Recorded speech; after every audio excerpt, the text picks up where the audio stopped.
Deuxième partie. Chapitre 1. Le retour à bord. Les premiers instants furent consacrés au bonheur de se revoir. Lord Glenarvan n'avait pas voulu que l'insuccès des recherches refroidît la joie dans le cœur de ses amis. Aussi, ses premières paroles furent-elles celles-ci. « Confiance, mes amis, confiance. Le capitaine Grant n'est pas avec nous, mais nous avons la certitude de le retrouver. » Il ne fallait rien de moins qu'une telle assurance pour rendre l'espoir aux passagères du Duncan. En effet, Lady Helena et Mary Grant, pendant que l'embarcation ralliait le yacht, avaient éprouvé les 1000 angoisses de l'attente. Du haut de la dunette, elles essayaient de compter ceux qui revenaient à bord. Tantôt la jeune fille se désespérait, tantôt, au contraire, elle s'imaginait voir Harry Grant. Son cœur palpitait. Elle ne pouvait parler, elle se soutenait à peine. Lady Helena l'entourait de ses bras. John Mangles, en observation près d'elle, se taisait. Ses yeux de marin, si habitués à distinguer les objets éloignés, ne voyaient pas le capitaine. « Il est là, il vient, mon père !» murmurait la jeune fille. Mais la chaloupe se rapprochant peu à peu, l'illusion devint impossible. Les voyageurs n'étaient pas à 100 brasses du bord, que non seulement Lady Helena et John Mangles, mais Mary elle-même, les yeux baignés de larmes, avait perdu tout espoir. Il était temps que Lord Glenarvan arrivât et fit entendre ses rassurantes paroles. Après les premiers embrassements, Lady Helena, Mary Grant et John Mangles furent instruits des principaux incidents de l'expédition, et avant tout, Glenarvan leur fit connaître cette nouvelle interprétation du document, due à la sagacité de Jacques Paganel. Il fit aussi l'éloge de Robert, dont Mary devait être fière à bon droit. Son courage, son dévouement, les dangers qu'il avait courus, tout fut mis en relief par Glenarvan, au point que le jeune garçon n'aurait su où se cacher si les bras de sa sœur ne lui eussent offert un refuge. « Il ne faut pas rougir, Robert, dit John Mangles. Tu t'es conduit en digne fils du capitaine Grant. » Il tendit ses bras au frère de Mary et appuya ses lèvres sur ses joues encore humides des larmes de la jeune fille. On ne parle ici que pour mémoire de l'accueil que reçurent le major et le géographe et du souvenir dont fut honoré le généreux Thalcave. Lady Helena regretta de ne pouvoir presser la main du brave Indien. Mac Nabbs, après les premiers épanchements, avait gagné sa cabine où il se faisait la barbe d'une main calme et assurée. Quant à Paganel, il voltigeait de l'un à l'autre comme une abeille, butinant le suc des compliments et des sourires. Il voulut embrasser tout l'équipage du Duncan, et soutenant que Lady Helena en faisait partie aussi bien que Mary Grant, il commença sa distribution par elle pour finir à Mr. Olbinett. Le steward ne crut pouvoir mieux reconnaître une telle politesse qu'en annonçant le déjeuner. « Le déjeuner » s'écria Paganel. « Oui, monsieur Paganel, répondit Mr. Olbinett. « Un vrai déjeuner sur une vraie table avec un couvert et des serviettes ? Sans doute, monsieur Paganel. Et on ne mangera ni charquis, ni œufs durs, ni filet d'autruche ? » « Oh, monsieur, répondit le maître d'hôtel, humilié dans son art. « Je n'ai pas voulu vous blesser, mon ami, dit le savant avec un sourire, mais depuis 1 mois, tel était notre ordinaire, et nous dînions non pas assis à table, mais étendus sur le sol, à moins que nous ne fussions un califourchon sur des arbres. Ce déjeuner que vous venez d'annoncer a donc pu me paraître un rêve, une fiction, une chimère. » « Eh bien, allons constater sa réalité, monsieur Paganel, répondit Lady Helena, qui ne se retenait pas de rire. « Voici mon bras, dit le galant géographe. « Votre honneur n'a pas d'ordre à me donner pour le Duncan ? Demanda John Mangles. « Après déjeuner, mon cher John, répondit Glenarvan. Nous discuterons en famille le programme de notre nouvelle expédition. » Les passagers du yacht et le jeune capitaine descendirent dans le carré. Ordre fut donné à l'ingénieur de se maintenir en pression afin de partir au premier signal. Le major, rasé de frais, et les voyageurs, après une rapide toilette, prirent place à la table. On fit fête au déjeuner de Mr. Olbinett. Il fut déclaré excellent et même supérieur au splendide festin de la Pampa. Paganel revint 2 fois à chacun des plats, par distraction, dit-il. Ce mot malencontreux amena Lady Glenarvan à demander si l'aimable Français était quelquefois retombé dans son péché habituel. Le major et Lord Glenarvan se regardèrent en souriant. « Quant à Paganel, il éclata de rire franchement et s'engagea sur l'honneur à ne plus commettre une seule distraction pendant tout le voyage. Puis il fit d'une très plaisante façon le récit de sa déconvenue et de ses profondes études sur l'œuvre de Camoens. Après tout, ajouta-t-il en terminant, à quelque chose malheur est bon, et je ne regrette pas mon erreur. Et pourquoi, mon digne ami demanda le major. Parce que non seulement je sais l'espagnol, mais aussi le portugais. Je parle deux langues au lieu d'une. Par ma foi, je n'y avais pas songé, répondit McNabbs. Mes compliments, Paganel, mes sincères compliments. On applaudit Paganel qui ne perdait pas un coup de dent. Ils mangeaient et causaient tout ensemble. Mais il ne remarqua pas une particularité qui ne put échapper à Glenarvan. Ce furent les attentions de John Mangles pour sa voisine Mary Grant. Un léger signe de Lady Helena à son mari lui apprit que c'était comme cela. Glenarvan regarda les deux jeunes gens avec une affectueuse sympathie, et il interpella John Mangles, mais à un tout autre propos. « Et votre voyage, John ?» lui demanda-t-il. « Comment s'est-il accompli ?»« Dans les meilleures conditions, » répondit le capitaine. « Seulement j'apprendrai à votre honneur que nous n'avons pas repris la route du détroit de Magellan. »« Bon, » s'écria Paganel, « vous avez doublé le Cap Horn et je n'étais pas là ?»« Pendez-vous, dit le major. »« Égoïste, c'est pour avoir de ma corde que vous me donnez ce conseil, » répliqua le géographe. « Voyons, mon cher Paganel, » répondit Glenarvan, « à moins d'être doué du don d'ubiquité, on ne saurait être partout. Or, puisque vous couriez la plaine des Pampas, vous ne pouviez pas en même temps doubler le Cap Horn. »« Cela ne m'empêche pas de le regretter, » répliqua le savant. Mais on ne le poussa pas davantage, et on le laissa sur cette réponse. John Mangles reprit alors la parole et fit le récit de sa traversée. En prolongeant la côte américaine, il avait observé tous les archipels occidentaux sans trouver aucune trace du Britannia. Arrivé au cap Pilares, à l'entrée du détroit, et trouvant les vents debout, il donna dans le sud.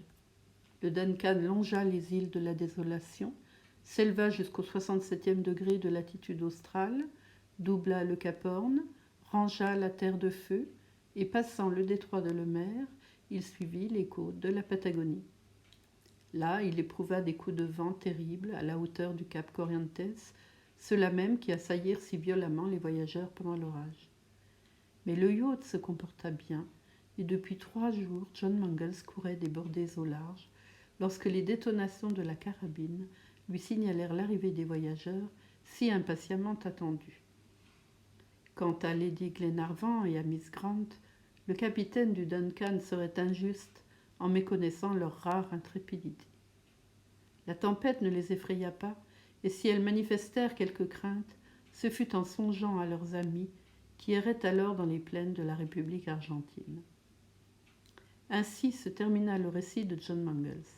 Il fut suivi des félicitations de Lord Glenarvan, puis celui-ci, s'adressant à Mary Grant, « Ma chère Miss, dit-il, je vois que le capitaine John rend hommage à vos grandes qualités, et je suis heureux de penser que vous ne vous déplaisez point à bord de son navire. » « Comment pourrait-il en être autrement ?» répondit Mary, en regardant Lady Helena, et peut-être aussi le jeune capitaine. « Oh, ma sœur vous aime bien, monsieur John, s'écria Robert, et moi je vous aime aussi. »« Et je te le rends, mon cher enfant, répondit John Mangles, un peu déconcerté des paroles de Robert, qui amenèrent une légère rougeur au front de Mary Grant. Puis, mettant la conversation sur un terrain moins brûlant, John Mangles ajouta : « Puisque j'ai fini de raconter le voyage du Duncan, votre honneur voudra-t-il nous donner quelques détails sur sa traversée de l'Amérique et sur les exploits de notre jeune héros ? » Nul récit ne pouvait être plus agréable à Lady Helena et à Miss Grant.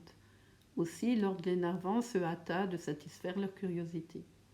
Il reprit, incident par incident, tout son voyage d'un océan à l'autre. Le passage de la cordillère des Andes, le tremblement de terre, la disparition de Robert, l'enlèvement du Condor, le coup de fusil de Thalcave, l'épisode des loups rouges, le dévouement du jeune garçon, le sergent Manuel, l'inondation, le refuge sur l'Ombu, la foudre, l'incendie, les caïmans, la trombe, la nuit au bord de l'Atlantique. Ces divers détails, gais ou terribles, vinrent tour à tour exciter la joie et l'effroi de ses auditeurs. Maintes circonstances furent rapportées qui valut à Robert les caresses de sa sœur et de Lady Helena. Jamais enfant ne se vit si bien embrassé et par des amis plus enthousiastes. Lorsque Lord Glenarvan eut terminé son histoire, il ajouta ces paroles. « Maintenant, mes amis, songeons au présent. Le passé est passé, mais l'avenir est à nous. Revenons au capitaine Harry Grant. » Le déjeuner était terminé. Les convives rentrèrent dans le salon particulier de Lady Glenarvan. Ils prirent place autour d'une table chargée de cartes et de plans, et la conversation s'engagea aussitôt. « Ma chère Helena, dit Lord Glenarvan en montant à bord, je vous ai annoncé que si les naufragés du Britannia ne revenaient pas avec nous, nous avions plus que jamais l'espoir de les retrouver. De notre passage à travers l'Amérique est résultée cette conviction, je dirais mieux, cette certitude, que la catastrophe n'a eu lieu ni sur les côtes du Pacifique, ni sur les côtes de l'Atlantique. De là cette conséquence naturelle que l'interprétation tirée du document était erronée en ce qui touche la Patagonie. Fort heureusement, notre ami Paganel, illuminé par une soudaine inspiration, a découvert l'erreur. Il a démontré que nous suivions une voie fausse, et il a interprété le document de manière à ne plus laisser aucune hésitation dans notre esprit. Il s'agit du document écrit en français, et je prierai Paganel de l'expliquer ici, afin que personne ne conserve le moindre doute à cet égard. Le savant, mis en demeure de parler, s'exécuta aussitôt. Il disserta sur les mots Goni et Hindi de la façon la plus convaincante. Il fit sortir rigoureusement du mot Austral le mot Australie. Il démontra que le capitaine Grant, en quittant la côte du Pérou pour revenir en Europe, avait pu, sur un navire désemparé, être entraîné par des courants méridionaux du Pacifique jusqu'aux rivages australiens.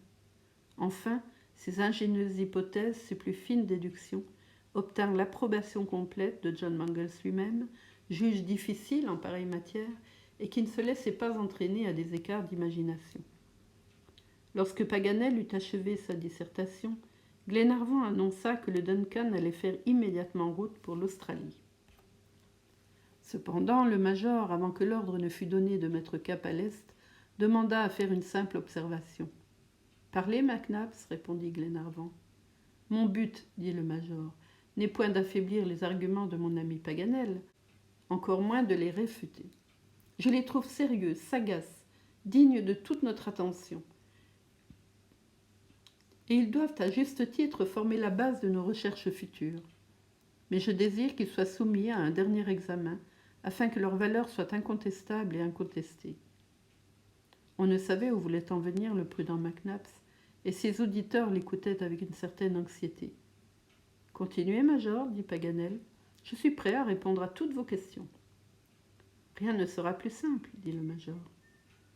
Quand, il y a 5 mois, dans le golfe de la Clyde, nous avons étudié les 3 documents, leur interprétation nous a paru évidente. Nulle autre côte que la côte occidentale de la Patagonie ne pouvait avoir été le théâtre du naufrage. Nous n'avions même pas à ce sujet l'ombre d'un doute. « Réflexion fort juste, répondit Glenarvan. Plus tard, reprit le major, lorsque Paganel, dans un moment de providentielle distraction, s'embarqua à notre bord, les documents lui furent soumis, et il approuva sans réserve nos recherches sur la côte américaine. J'en conviens, répondit le géographe. Et cependant, nous nous sommes trompés, dit le major. Nous nous sommes trompés, répéta Paganel. Mais pour se tromper, Mac Nabbs, il ne faut qu'4 hommes, tandis qu'il est fou, celui qui persiste dans son erreur. Attendez, Paganel, répondit le major, ne vous animez pas. Je ne veux point dire que nos recherches doivent se prolonger en Amérique. Alors que demandez-vous, dit Glenarvan. Un aveu, rien de plus. L'aveu que l'Australie paraît être maintenant le théâtre du naufrage du Britannia, aussi évidemment que l'Amérique le semblait naguère. Nous l'avouons volontiers, répondit Paganel. J'en prends acte, reprit le major, et j'en profite pour engager votre imagination à se défier de ces évidences successives et contradictoires. Qui sait si, après l'Australie, un autre pays ne nous offrira pas les mêmes certitudes, et si ces nouvelles recherches vraiment faites, il ne semblera pas évident qu'elles doivent être recommencées ailleurs. Glenarvan et Paganel se regardèrent. Les observations du major les frappaient par leur justesse. « Je désire donc, reprit Mac Nabbs, qu'une dernière épreuve soit faite avant de faire route pour l'Australie. Voici les documents, voici des cartes. Examinons successivement tous les points par lesquels passe le 37e parallèle et voyons si quelque autre pays ne se rencontrerait pas dont le document donnerait l'indication précise. Rien de plus facile et de moins long, répondit Paganel, car heureusement, les terres n'abondent pas sous cette latitude. Voyons, dit le major, en déployant un planisphère anglais, dressé suivant la projection de Mercator et qui offrait à l'œil tout l'ensemble du globe terrestre. La carte fut placée devant Lady Helena et chacun se plaça de façon à suivre la démonstration de Paganel. Ainsi que je vous l'ai déjà appris, dit le géographe, après avoir traversé l'Amérique du Sud, le 37e degré de latitude rencontre les îles Tristan d'Acunha. Or, je soutiens que pas un des mots du document ne peut se rapporter à ces îles. Les documents scrupuleusement examinés ont dû reconnaître que Paganel avait raison. Tristan d'Acunha fut rejeté à l'unanimité. Continuons, reprit le géographe. En sortant de l'Atlantique, nous passons à 2 degrés au-dessous du cap de Bonne-Espérance et nous pénétrons dans la mer des Indes. Un seul groupe d'îles se trouve sur notre route, le groupe des îles Amsterdam. Soumettons-les au même examen que Tristan d'Acunha. Après un contrôle attentif, les îles Amsterdam furent évincées à leur tour. Aucun mot, entier ou non, français, anglais ou allemand, ne s'appliquait à ce groupe de l'océan Indien. Nous arrivons maintenant à l'Australie, reprit Paganel. Le 37e parallèle rencontre ce continent au cap Bernoulli. Il en sort par la baie Twofold. Vous conviendrez comme moi, et sans forcer les textes, que le mot anglais stra et le mot français austral peuvent s'appliquer à l'Australie. La chose est assez évidente pour que je n'insiste pas. Chacun approuva la conclusion de Paganel. Ce système réunissait toutes les probabilités en sa faveur. Allons au-delà, dit le major. Allons, répondit le géographe. Le voyage est facile. En quittant la baie de Twofold, on traverse le bras de mer qui s'étend à l'est de l'Australie et on rencontre la Nouvelle-Zélande. Tout d'abord, je vous rappellerai que le mot contine du document français indique un continent d'une façon irréfragable. Le capitaine Grant ne peut donc avoir trouvé refuge sur la Nouvelle-Zélande qui n'est qu'une île. Quoi qu'il en soit, examinez, comparez, retournez les mots et voyez si par impossible il pourrait convenir à cette nouvelle contrée. En aucune façon, répondit John Mangles, qui fit une minutieuse observation des documents et du planisphère. Non, dirent les auditeurs de Paganel, et le major lui-même, non, il ne peut s'agir de la Nouvelle-Zélande. Maintenant, reprit le géographe, sur tout cet immense espace qui sépare cette grande île de la côte américaine, le 37e parallèle ne traverse qu'un îlot aride et désert. Qui se nomme demanda le major. Voyez la carte. C'est Maria Theresa, nom dont je ne trouve aucune trace dans les 3 documents. Aucune, répondit Glenarvan. Je vous laisse donc, mes amis, à décider si toutes les probabilités, pour ne pas dire les certitudes, ne sont point en faveur du continent australien. Évidemment, répondirent à l'unanimité les passagers et le capitaine du Duncan. John, dit alors Glenarvan, vous avez des vivres et du charbon en suffisante quantité? Oui, votre honneur. Je me suis amplement approvisionné à Talcahuano, et d'ailleurs la ville du Cap nous permettra de renouveler très facilement notre combustible. Eh bien, alors, donnez la route. Encore une observation, dit le major, interrompant son ami. Faites, McNabbs. Quelles que soient les garanties de succès que nous offre l'Australie, ne serait-il pas à propos de relâcher un jour ou 2 aux îles Tristan d'Acunha et Amsterdam? Elles sont situées sur notre parcours et ne s'éloignent aucunement de notre route. Nous saurons alors si le Britannia n'y a pas laissé trace de son naufrage. L'incrédule major, s'écria Paganel. Il y tient. Je tiens surtout à ne pas revenir sur nos pas si l'Australie, par hasard, ne réalise pas les espérances qu'elle fait concevoir. La précaution me paraît bonne, répondit Glenarvan. Et ce n'est pas moi qui vous dissuaderai de la prendre, répliqua Paganel. Au contraire. Alors, John, dit Glenarvan, faites mettre le câble sur Tristan d'Acunha. À l'instant, votre honneur, répondit le capitaine, et il remonta sur le pont, tandis que Robert et Mary Grant adressaient les plus vives paroles de reconnaissance à Lord Glenarvan. Bientôt, le Duncan, s'éloignant de la côte américaine et courant dans l'est, fendit de sa rapide étrave les flots de l'océan Atlantique.